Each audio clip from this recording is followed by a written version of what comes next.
നമസ്കാരം. സ്വർണത്തിന്റെ വില ഇന്ന് കുത്തനെ താഴേക്ക് പോകുന്ന പ്രവണതയാണ് കാണാൻ കഴിയുന്നത്. യഥാർത്ഥത്തിൽ ഇന്നലെ സ്വർണം വാങ്ങിയവർ കൂട്ട നിലവിളിയിലാണ് എന്ന് തന്നെ പറയാൻ കഴിയും. ഒറ്റ ദിവസം കൊണ്ട് ആയിരങ്ങളാണ് ഇവർക്ക് നഷ്ടമായത്.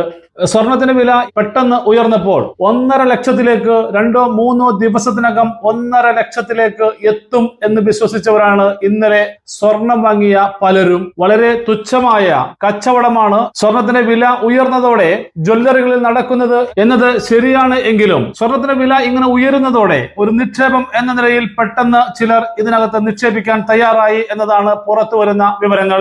ഇന്നലെ രാവിലെ ഒറ്റയടിക്ക് 8,640 രൂപയാണ് ഒരു പവൻ സ്വർണത്തിന് വർദ്ധിച്ചത്. അങ്ങനെ ഒരു പവൻ സ്വർണത്തിന്റെ വില 1,31,160 രൂപയിലെത്തിയിരുന്നു. എന്നാൽ ഇന്നലെ വൈകുന്നേരം മുതലാണ് സ്വർണവില താഴേക്ക് വരുന്ന പ്രവണത ദൃശ്യമായത്. വൈകിട്ട് തന്നെ 800 രൂപ പവന് കുറഞ്ഞ് 1,30,360 രൂപയിൽ എത്തിയിരുന്നു. ഇന്ന് വീണ്ടും രാവിലെയും ഉച്ചയ്ക്കുമായി ഒരു പവന് കുറഞ്ഞത് 6,280 രൂപയാണ്. ഇതോടെ സ്വർണത്തിന്റെ വില ഒരു പവന് 1,24,080 രൂപയിലെത്തി. ഗ്രാമിന്റെ വില ഒരു ഗ്രാമിന് 15,510 രൂപയാണ്.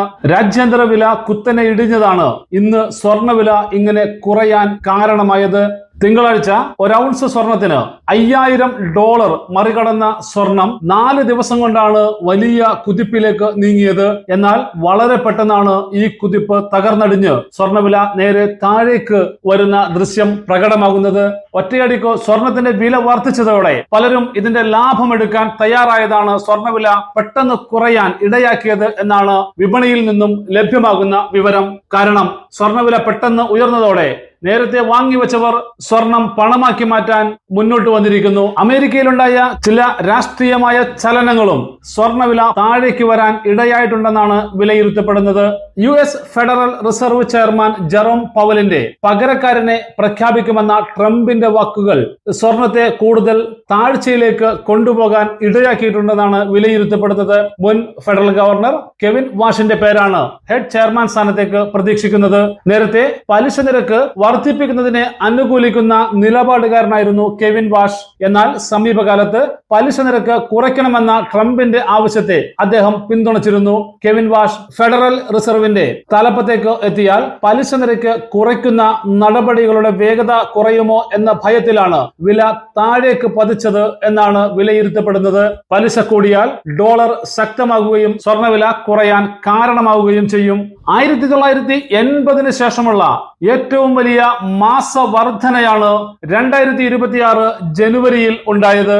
ഒരു മാസം കൊണ്ട് 31,320 രൂപയാണ് ഒരു പവന് വർദ്ധിച്ചത്.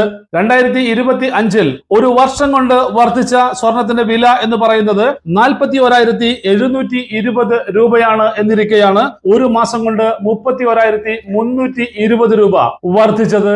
സ്വർണവില ഇനിയും ഉയരുമെന്നും അതല്ല സ്വർണവില ഇനി കാര്യമായി മുകളിലേക്ക് പോകില്ല, താഴേക്കുള്ള പ്രവണത പ്രകടമായി തുടങ്ങിയിട്ടുണ്ട് എന്നും സമ്മിശ്ര പ്രതികരണങ്ങളാണ് വിപണിയിൽ നിന്നും വരുന്നത്. എന്തായാലും ഇപ്പോഴത്തെ പ്രവണതയനുസരിച്ച് സ്വർണവില എത്രമാത്രം താഴും എന്ന് നമുക്ക് പറയാനാവില്ല.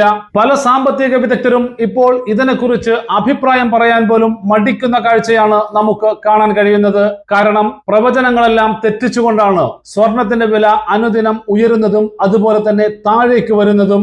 ഒരു സ്ഥിരതയില്ലാത്ത രീതിയിലാണ് ഇപ്പോൾ സ്വർണത്തിന്റെ വില മുന്നോട്ട് പോകുന്നത് എന്ന് തന്നെ പറയാനാകും.